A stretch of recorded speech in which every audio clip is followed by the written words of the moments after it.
My name is Cassie. I am 23 years old. I graduated as a qualified nurse this year and was given my first position as a home nurse. My patient was an English gentleman in his early 80s who suffered from Alzheimer's.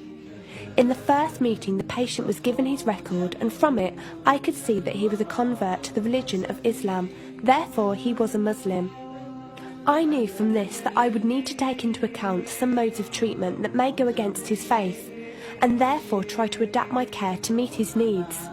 I bought in some halal meat to cook for him and ensured that there was no pork or alcohol in the premises, as I did some research which showed me that these were forbidden in Islam.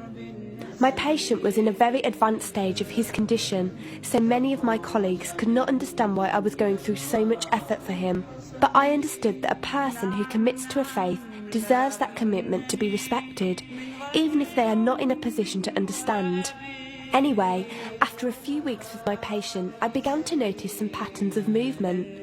At first, I thought it was some copied motions he'd seen someone doing, but I saw him repeat the movement at particular times, morning, afternoon, evening.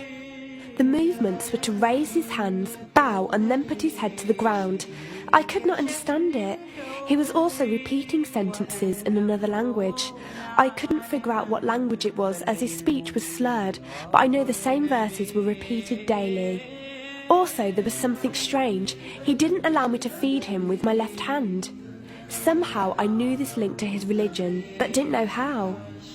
One of my colleagues told me about Talk as a place for debates and discussions. As I did not know any Muslims except for my patient, I thought it would be good to speak to someone live and ask questions. I went on the Islam section and entered the room True Message. Here I asked questions regarding the repeated movements and was told that these were the actions of prayer. I did not really believe it until someone posted a link on the Islamic prayer on YouTube. I was shocked. A man who has lost all memory of his children, of his occupation, and could barely eat and drink, was able to remember not only actions of prayer, but verses that were in another language. This was nothing short of incredible, and I knew that this man was devout in his faith, which made me want to learn more in order to care for him the best I could. I came into the Talk room as often as I could, and was given a link to read the translation of the Quran and listen to it. The chapter of the bee gave me chills, and I repeated it several times a day. I saved a recording of the Quran on my iPod and gave it to my patient to listen to. He was smiling and crying, and in reading the translation I could see why.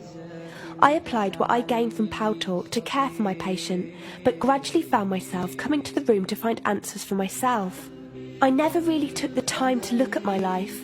I never knew my father. My mother died when I was 3. Me and my brother were raised by our grandparents who died 4 years ago, so now it's just the two of us. But despite all this loss, I always thought I was happy, content. It was only after spending time with my patient that I felt like I was missing something. I was missing that sense of peace and tranquility my patient, even through suffering, felt. I wanted that sense of belonging and a part of something that he felt, even with no one around him. I was given a list of mosques in my area by a lady on Talk and went down to visit one. I watched the prayer and could not hold back my tears. I felt drawn to the mosque every day, and the imam and his wife would give me books and tapes to welcome any questions I had.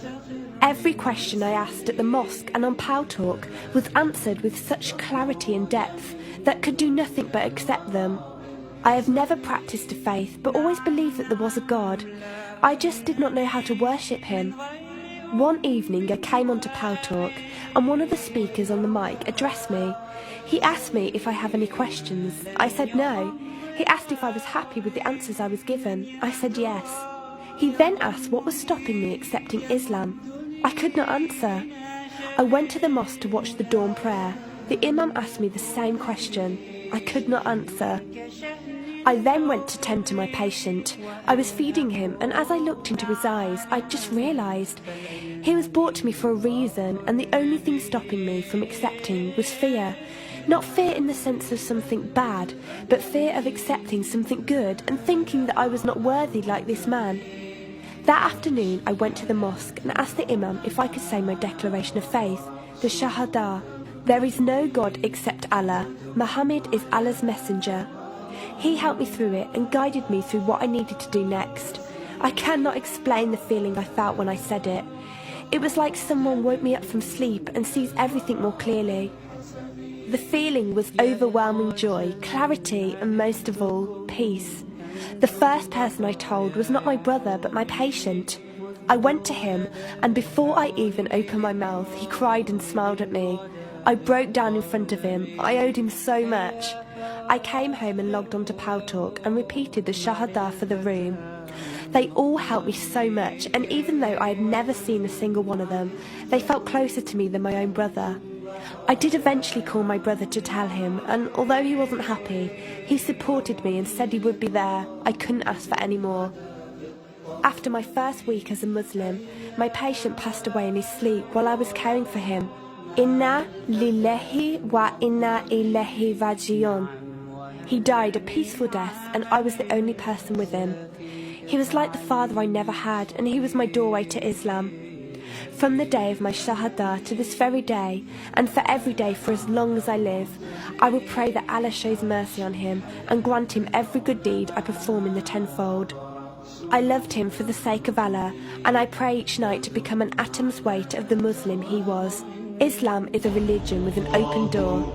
It is there for those who want to enter it. Verily, Allah is the most merciful, most kind.